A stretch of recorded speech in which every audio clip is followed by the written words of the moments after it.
Hey, what's up, y'all? This is Lewis Speaks, and today I want to talk to you about friendships. I realize that you definitely have to put people in categories these days because a lot of people are really not loyal. A lot of people are really not what they seem. And so I've learned early on to put people in three categories you know, acquaintance, associate, and friend. And to make it clearer, I liken friendships to food. You have snacks, you have junk food, and then you have health food. The snacks are the acquaintance. That's basically the acquaintances that you meet, in your everyday, the high and buys, the one that, something that's just very casual, a casual acquaintance. That is your snack food.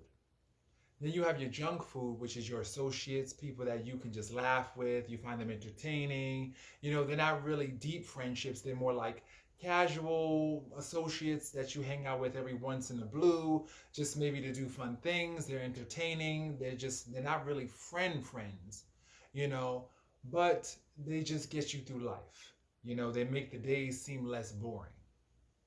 So those are your acquaintances, those are your junk foods. Then you have your friends, your health food, the one that makes, or the ones that make your soul feel good, whole, complete. The ones that you could tell anything to and confide in them, and you know that your confidence will be kept.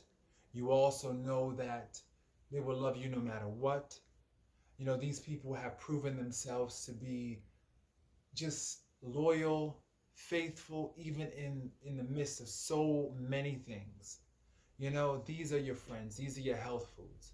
And while junk food and snacks may taste good and be fun, they really do nothing to sustain you. And I realize that it's really, really, really important to get yourself a lot, to eat a lot of health food and get yourself some healthy friends, and really just you have to assess and screen people. I've learned, especially this year, because during this pandemic, we all have been challenged emotionally, spiritually, mentally, physically, every domain that you could think of, financially. And many of our friends have shown us that they're not really friends at all. They're more of associates that we hang out with once in the blue. They're there, I guess, for entertainment. But when things really get heavy and life really gets real, I mean, real, a lot of people just disappear. A lot of people are unreliable. A lot of people really show who they are. They show their true character in the face of opposition. It's like a tea bag. You drop that tea bag in hot water and you start to really see its flavor. And I think this year I definitely got to see the flavor of a lot of people. And I also learned a lot of things about myself. And I learned mostly to stop making myself so available to people, to stop attending to the nonsense. I always try to be present and invested with people, but I realize you can't do that with a lot of people because, for one, a lot of people don't deserve your investment. That's one. For two, a lot of people take it for granted when they always know that you're going to be there for them, when they always know that you're going to be the listening ear, the shoulder to cry on, the confidant. They come to rely on that, and they take you for granted.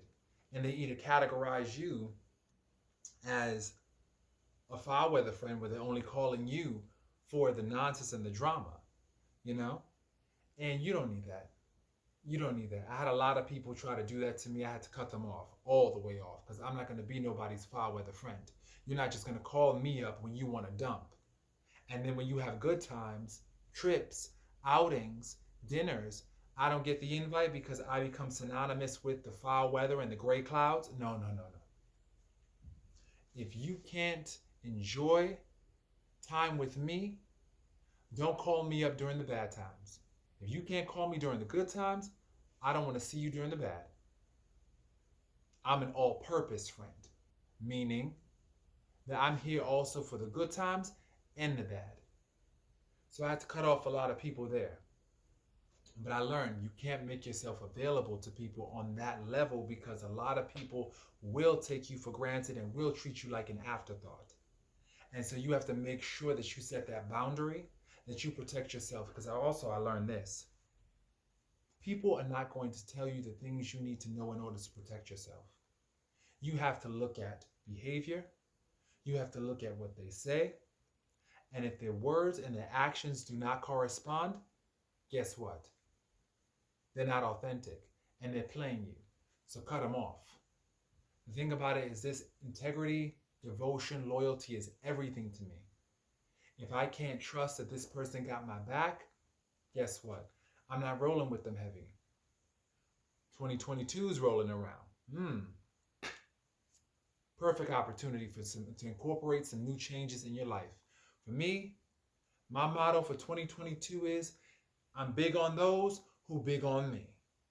If you big on me, I'm big on you. What I mean by that is if you're investing in me, I'm investing in you. I'm matching your efforts. If you can't match or exceed my efforts, well, then we're not going to work out.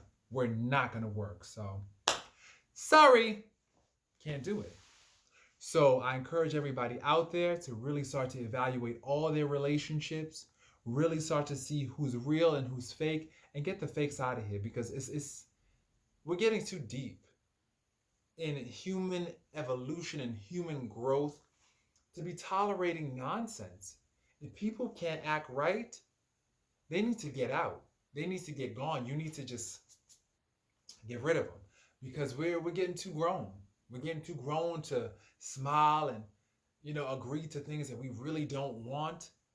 Smile with people that we really don't like. We're getting too grown for that. And so it's really high time we actually start doing our inventory, seeing who's real, seeing who we actually see a future with. Because a lot of people, they also categorize us as future and moment. Good for a future, good for only a moment. It's time you do the same thing. Find out who's good for your future. The ones who are just good for the moment, you could smile, you could be cordial, you could be friendly, but just don't take it seriously. Don't get yourself invested like that emotionally. You have to learn the art of detachment. The art of detachment. Selective detachment, because honestly, you will get yourself hurt if you continue to give your heart to everyone. That's a surefire recipe for disappointment and devastation. Stop breaking your own heart. Stop it. So I hope this message was helpful in terms of assessing your friendships. And like I said, do that today. Really think about that. If you have to, do a list. I would definitely encourage you to list the people that you feel are health food, the people that you feel are just snacks, the people that you feel are, just junk food. You definitely want to assess and put these people in categories so that way you know exactly where you stand. Because like I said, not knowing where you stand and having to deal with that confusion will also drive you crazy. Thinking that someone's a friend when they're really not. Assigning positive motives to somebody with negative motives. It's just, nah. Mismatched expectations. You see them as health food. They see you as only junk food or snacks. No, you want to make sure that how you feel about them is in alignment with how they feel about you. And that's when you really got a good friendship. When both parties are in alignment and attuned to one another. That's attunement. You want to make sure that you are attuned and you are actually aware of what's happening in your life. So that way you don't invest in people who are really not feeling you like that. So I hope that this was helpful. Definitely leave some feedback, leave some comments, some suggestions. I'm definitely interested in what you guys have to say. So this is Lewis Speaks, wishing everybody a wonderful, wonderful end of year, end of 2021, and a beautiful, beautiful 2022. Peace, y'all.